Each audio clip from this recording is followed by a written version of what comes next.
እንከተላትና እንላበት። ለምንሽ አረግና ሞታ እንዴ? አዎ ቀስ ቀስ እያለች እንግዲህ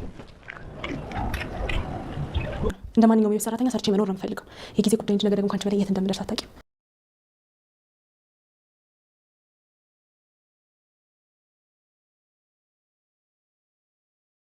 በፍቅር ሲመኛት የቆየውና የግሉ ለማድረግ ሲጣጣር የቆየው ንጉስ አሁን በእጁ አስገብቷታል። አደይን አግተዋትም አስረዋት እያሰቃዩት ይገኛሉ።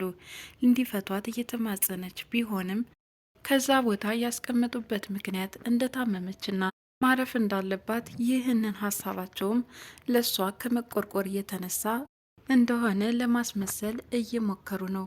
ምስኪኗ አደይም አንደኛውን ፈተና ስታልፈው ሌላኛው ፈተና እየተደቀነባት ቀጥላለች።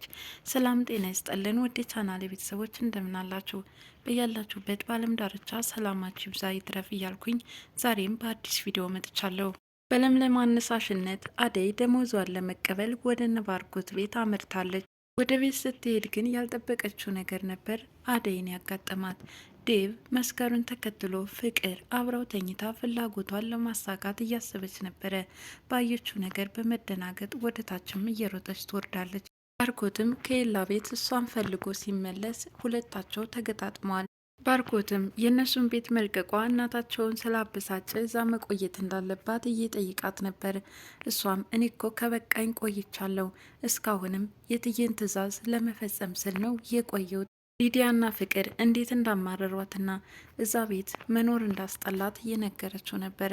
ባርኮትም እሺ የኛ ቤት የሚከብድሽ ከሆነ ከኤላ ጋር እንድትቆይ ባክሽን፣ የኤላ እናት ከየትን ፈልገህ አምጣልኝ ስትል ከዚህ በፊት አስጠንቅቀው ነበረ።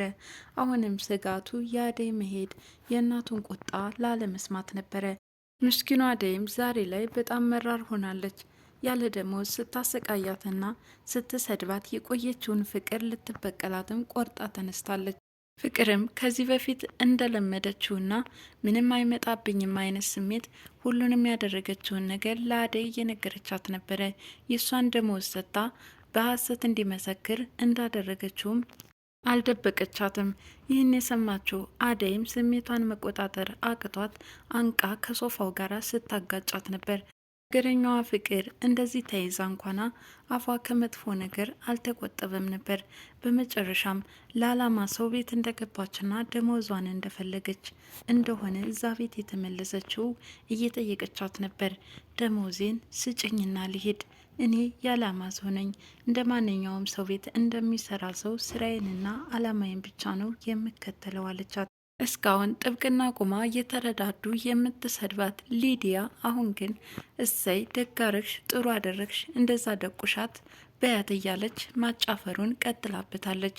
እንደውም እረ ወደዚያ አስጠጊልኝ እኔም ቢሆን ራሷን ልበላት እያለች ነበረ። ምክንያቱም እሷ ያሰበችው ለምለምና ኤላ መለያየት አልቻሉም። ይሄ ደግሞ ሊዲያን በጣም አበሳጭቷታል። የራሷን ጠላቴ የምትላትን አደይ ስታባረር ኤላና ለምለምን ግን ማለያየት አልቻለችም የሚለው ስሜቷ አሁን ላይ ገንፍሎ ወጥቶባታል። ታዲያ የሊዲያ እቅድና ጥረት አሁን ላይ ፍቅርን መበቀል ስለነበረ ደጋረግሽ በስራዋ ነው እያለች በትክክልም ዋጋዋን እንደሰጠቻት እየመሰከረችላት ነበር። ከፍቅር ጋር ተጣልታ ስትወርድ ደረጃ ላይ ከዴቭ ጋር ተገጣጥሟል። ዴቭ በአደይ መውጣት በጣም ተጎድቷል። ራሱን እስከ መሳትና በመጠጥም እስከ መደበቅ ደረጃ ደርሷል። ይህን ነገር ደግሞ አደይ ሁሉንም ጠንቅቃ ታውቃለች። ዴቭን ካለበት ሁኔታ ለማረጋጋት እየሞከረችና በዙሪያው ከኔ የተሻሉ ሴቶች አሉ በማለት እያመላከተችው ነበር።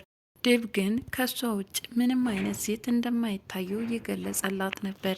ታዲያ ራሱን ማረጋጋትና ማጠንከር እንዳለበት እየነገረችው ሳለ አጅሪት ነገረኛዋ ፍቅር ተከስታለች። በስካሩ ምን እያዳረግሽ ነው በማለት በቅናት የተቃጠለ ልቧን እሷ ላይ በነገር ታወርድባት ገባች። አሁን ላይ ቆፍጣና ሆና የተፈጠረችው አዲሷ አደይ ግን ዝም ልትላት አልወደደችም። ወዲያውኑ ክፍሏ ውስጥ ወርውራት ነበረ ወደ ውጭ ወጣችው። ታዲያ ይህን ተከትሎ ሊዲያም ሳትበቀልኝ ሄድሽ በማለት አሁንም የበለጠ ፍቅርን እንድትደበድብላት እየጠየቀቻት ነበር። ስካሯንም ተከትሎ የዚህ ቤት ሰዎች ምንድን ነው ግን ሁሉም ናቸው እንደ ሰከሩት በማለት ከዚህ በፊት ሊዲያ የበደለቻትን ወደ ጎን በመተው የወላለቁ ጫማዎቿን እያለበሰቻት ነበር። ነባርኮትን ቤት ለቃ ወደ እነ ኤላ ቤት በምትሄድበት ሰዓት መንገድ ላይ ድንገት ራስ ህመም ተከስቶባታል። ይህ ህመም ብዙም አላስራመዳትም። ወዲያውኑ ነበር ተንገዳግዳ መንገድ ላይ የወደቀችው። በንቃት ሲከታተሏት የነበሩት ዳይመንድና ንጉስም ወዲያውኑ መውደቋን ተከትለው አፋፍሰው ያነሷታል። ወደ ማገቻ ቦታም ይወስዷታል። አደይም ከወደቀችበት ስትነቃ የት እንዳለች ግራ ተጋባች። ከጎንና ከጎኗ የተቀመጡት ዳይመንድና ንጉስ ናቸው። የት ነው ያለሁት? እንዴት እዚህ ያመጣችሁኝ? በማለት ጥያቄዋን አስከተለች። እነሱም በህመም ምክንያት መንገድ ላይ እንደወደቀችና ይህን ድርጊት የፈጸሙት ለሷ ብለው እንደሆነ ለማስተባበል እየሞከሩ ነው። ከፍቅር ጋር ተስማምቶ የሸጣትን ደመቀን ስታይ ግን ስሜቷን መቆጣጠር አልቻለችም። ወዲያውኑ ውሃ በማንሳት እላዩ ላይ ገለበጠችበት። በዚህ ብቻ አልበቃትም። በእጆቿ እየደበደበችውና እየሰደበችው ነበረ። ሁኔታዋ ያስፈራው ደመቀም እንድትታሰር አደረጋት። ለምለምን በበኩሏ የውሃ ሽታ የሆነችባትን አደይን እያሰበች ምን ሆና ይሆን በማለት መጨናነቋን ቀጥላበታለች። ኤላ ጥርጣሬው ከፍቅር ጋር ተስማምተው እርቅ ወርዶ እዛው ቤት በስራዋ እየቀጠለች ይሆናል የሚለውን ሀሳብ አምጥቶ ነበረ። የፍቅርን አደገኝነት የምታውቀው ለምለምም በጭራሽ ከፍቅር ጋር ሊስማሙ አይችሉም፣ እሷ እኮ ክፉ ናት በማለት ስለ ፍቅር ጸባይ እያስረዳችው ነበር። ኤላም ስለ አደይ ማወቅ የፈለገው አንዳንድ ነገር ስለነበረ መልሶ ለምለምን እየጠየቃት ነበር።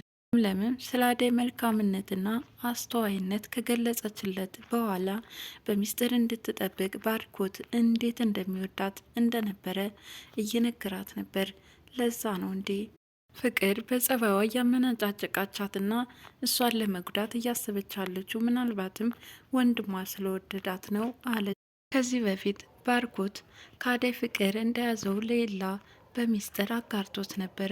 ያንን በማስታወስ ነው ለለምለም ሲነግራት የነበረው። ታዲያ ዴቭም ሳያፈቅራት አይቀርም የሚል ነገር ስትናገር በግምት አታውሪ በማለት ነበረ ያስጠነቅቃት። ቤታቸው ትመጣለች ብለው ሲጠብቋት የነበረው አደይም አልተመለሰችም። በመጨረሻም ወደ ነባርኮት ቤት ተመልሶ ሄዷል። አደይ በማለት ጥሪውን ቀጥሏል። አደይ ግን እዛ ቤት የለችም።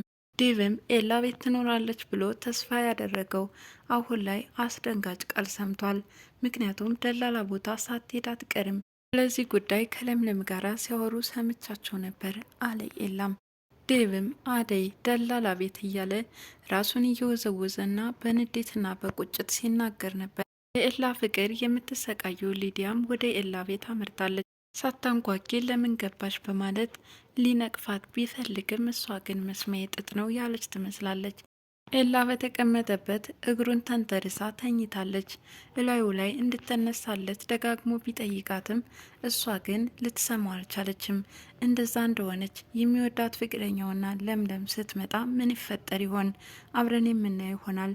ወደ እነ ኤላ ቤት ለመሄድ መንገድ የጀመረችው አደይም አሁን ባላሰበችው ሁኔታ በእነ ንጉስ እጅ የምትገኘው፣ በመጨረሻም የመድፈር ሙከራ እያደረገባት ይመስላል። ይህ ትክክለኛ የመደፈር አደጋ ይሆን?